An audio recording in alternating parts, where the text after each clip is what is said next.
And I can tell you with no uncertainty that miracle cures are no laughing matter. I bid you good day, sir. Oh, Mr. Marston, good to see you. How have you been keeping? I'm well, Mr. Mr. West Dickens. Nigel West Dickens of Eastcheap, London, New Waverly, New York, and Armadillo, New Austin. At your service. At my service. At everyone's service. At the service of science, of knowledge, of life. How are your wounds? Much, much better. But then they would be. Would be... I know a cure for all ailments, Mr. Marston. Ah, I'm sure you do. And I'm sure for just $2 an ounce, I could live forever. Oh, but for you, sir, I'd do a bulk discount rate of $1.95 an ounce, as long as you buy 100 ounces or more. That's a lot of immortality. Give it up, old man. That's Mr. West Dickens to you, boy. Give it up, old man. Listen, Marston, I'm broke, but this stuff is good. It works. I need a healthy young man like you. Come along, let's ride over to my newest customer at Ridgewood, and I'll explain while we go. Okay. To Ridgewood Farm, the sick and needy await us. Oh, the life of a wandering saver of souls.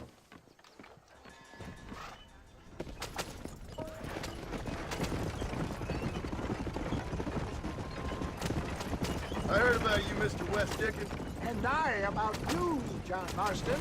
Hoodwinking the weak, gullible out of their hard-earned money. My dear boy, it is you who is gullible, if I may be so bold, for heeding such ill-informed You're scuttlebutt. as full of wind as a horse with the colic.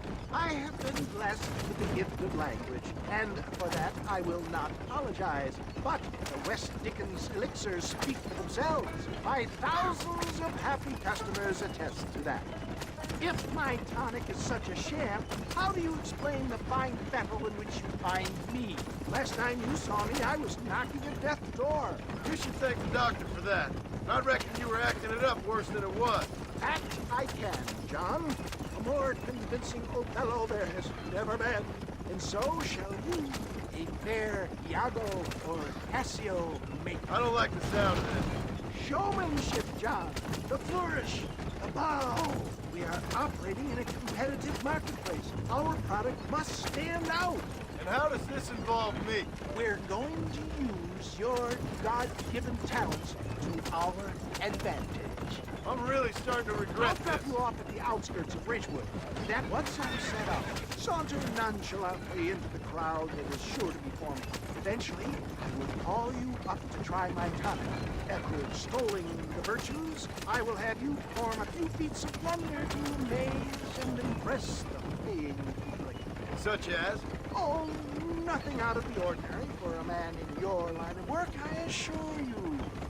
You hop out here, John. Follow me in on foot.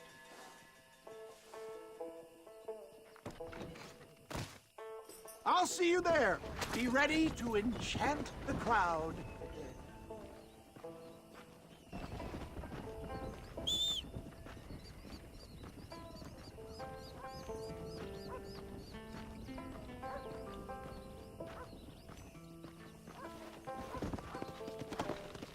Let's go.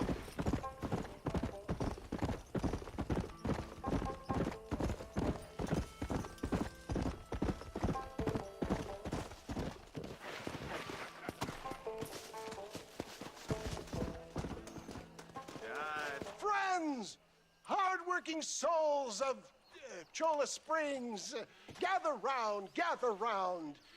Do you suffer from rheumatism, lumbago, acute chronic sciatic, neurologic, or inflammatory pain? Well, I represent the only company that makes the genuine article that cures headaches, neuralgia, earache, toothaches, backache, swelling, sprains, sore chests, swelling of the throats, contracted cords and muscles, anxieties and ravaged nerves, stiff joints, wrenches, dislocations, cuts and bruises, and it adds vitality and vigor to the healthy man. But can you prove it, old man? Oh, I'm sure there's some customer here who could prove the qualities of it by taking a drink right now. You, sir, come up here. Step right up. That's the spirit. Ladies and gentlemen, pay close attention. This poor, wretched volunteer, entirely unknown to me, will demonstrate the effects of Dr. West Dickens' own patent tonic. Be you a cowpoke or athlete, this miraculous elixir developed with the wisdom of the East keeps the muscles supple and relaxes the cords. It loosens the joints and gives a feeling of youth and vigor to the whole system.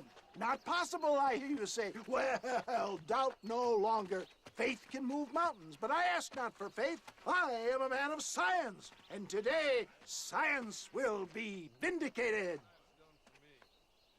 Your eyesight is greatly improved. Is that not so, friend? If you say so. That's right, it is. You heard him. What a good sport you are, sir. Now, gaze over yonder at that porch. If you squint, you may just be able to make out the skull that's hanging there. Go ahead, friend. Shoot that skull and demonstrate the miraculous eyesight you now possess.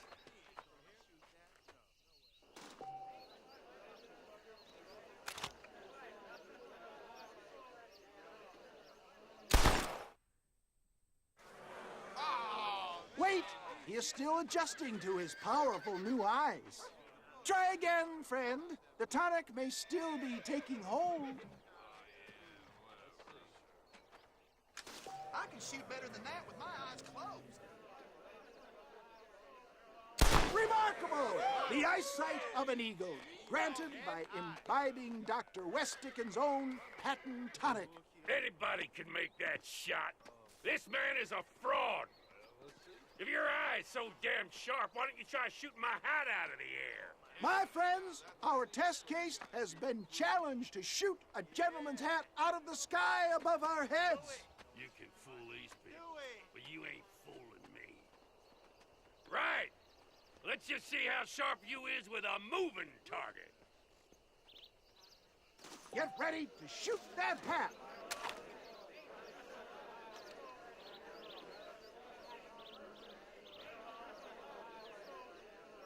You're more crooked than us.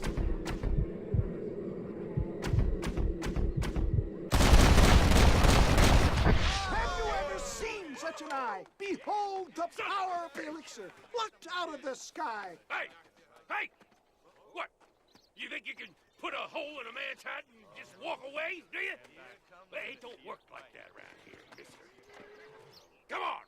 Are you a man or not? A challenge of battle has been offered to our volunteer. Let the battle commence! You're going down! The power of You shouldn't have done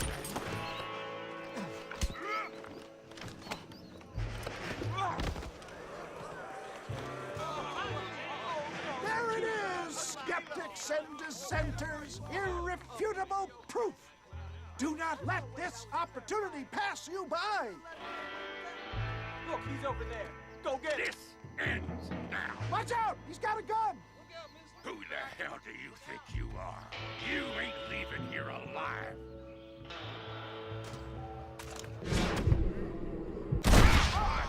Marvelous shot, dear boy. The kind of deadly accuracy that can only be afforded by the West Dickens elixir. Come, I have plenty for all. You'll be fine. Get out of my way. Hey, where are you going? I want a bottle. Get me a bottle, please. One of them, right here. No harm in trying one bottle, I suppose. Well, I think that went kind of well, don't you? I'm just glad that my normal job involves either chasing after cattle or murderers. Not the likes of you, mister. Don't be like that. Now, if you'll excuse me, I'd like to say my goodbyes Head on back to the real world. Wait, sir. I've been thinking about your predicament, and I think I may have an idea. I've been thinking I could be your cunning Odysseus. Beware of the Greeks bearing gifts, sir. Williamson had better beware. We will make them into Trojans. I don't rightly get you. I want you to go and see my old friend Seth. He can come across as a little curious, but I'm sure you two will get on. He's most often found at Coots Chapel. He's very devout. Why see him? Because between him and me, we can get those gates to open for you, and you can walk right in, just like in Homer's great Trojan yarn!